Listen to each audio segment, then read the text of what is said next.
তমা তাসনিম একজন makeup artist. Social মিডিয়ায় পরিচিত নাম স্টে গ্ল্যামারাস বাই তাসনিম তমা। তার হাতে ব্রাশ ধরলেই মানুষ খুঁজে পেত নিজের সৌন্দর্য।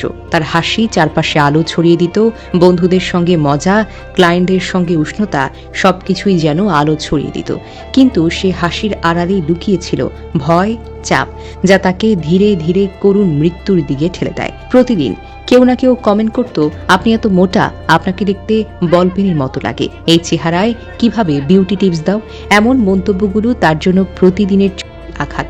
কাছের মানুষের কাছ থেকে এমন কথা শুনে ভেতর থেকে ভেঙে পড়েন তিনি সিদ্ধান্ত নেন নিজেকে পরিবর্তন করবেন। তাই ধীরে ধীরে তমা নিজেকে বদলাতে শুরু করলো।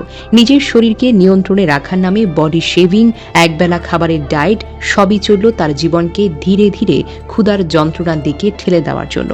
মাত্র 6 মাসে ওজন কমল 46 কেজি। হাড় মাংসের মধ্যে প্রতিটি কোষ বলছিল, আমি আর পারছি না।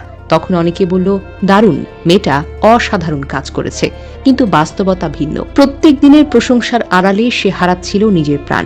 OMA ডায়েট, দিনে একবার খাওয়া, বাকি 23 ঘন্টা উপবাস। প্রথম দিকে মনে হয়েছিল সব ঠিক আছে, ওজন কমছে, প্রশংসা পাচ্ছে, কিন্তু কেউ দেখল না শরীরের ভেতরে ধীরে ধীরে ক্ষয় ঘটছে। একদিন ভোরে মা দরজায় নক করলেন, তমা ওঠো মা, খেয়ে নাও কিছু। তবে কোনো উত্তর নেই। দরজা ঠেলে ঢুকতেই মা দেখলেন তমা নিস্তব্ধ, চোখটা আধখোলা, ঠোঁটে শুকনো ফাটল। ডাক্তার বললেন OMA ডায়েটের কারণে শরীরের গুরুত্বপূর্ণ অঙ্গগুলো কাজ করা বন্ধ করে দিয়েছে। ক্যালোরি ঘাটতি এতটাই ভয়াবহ যে এটি জীবনের হুমকির মুখে ফেলে। বিশেষজ্ঞরা সতর্ক করেছেন, OMA বা একবেলা খাওয়া শরীরের জন্য মারাত্মক। পেশি ক্ষয়, হরমোনের ভারসাম্যহীনতা, দুর্বলতা, রোগ প্রতিরোধ ক্ষমতা কমে যায়।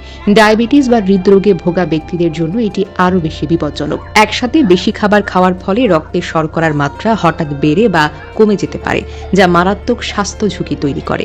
কোনো ডায়েট শুরু করার আগে অবশ্যই পুষ্টিবিদের পরামর্শ নেওয়াটা খুব জরুরি। শরীর দুর্বল লাগলে বা অসুস্থ মনে হলে ডায়েট অবিলম্বে বন্ধ করতে হবে। তমার গল্প শুধু একজন মেয়ের নয়, এটি আমাদের সমাজের প্রতিচ্ছবি, যেখানে সৌন্দর্যের মানদণ্ড মেয়েদের জীবনকে বিপন্ন করে।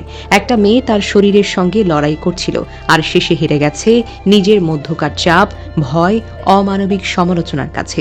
সুন্দর হওয়া মানে শরীরকে ক্ষুধার যন্ত্রণা দিয়ে ধ্বংস করা নয়। নিজের শরীরকে ভালোবাসা, যত্ন নেওয়া, নিজের সুস্থতাকে প্রাধান্য দেওয়া, এটাই হলো আসল সৌন্দর্য। আল্লাহ তুমি তাসনিম তমাকে জান্নাত দান করো, আর আমরাও শিখি নিজেকে ভালোবাসায়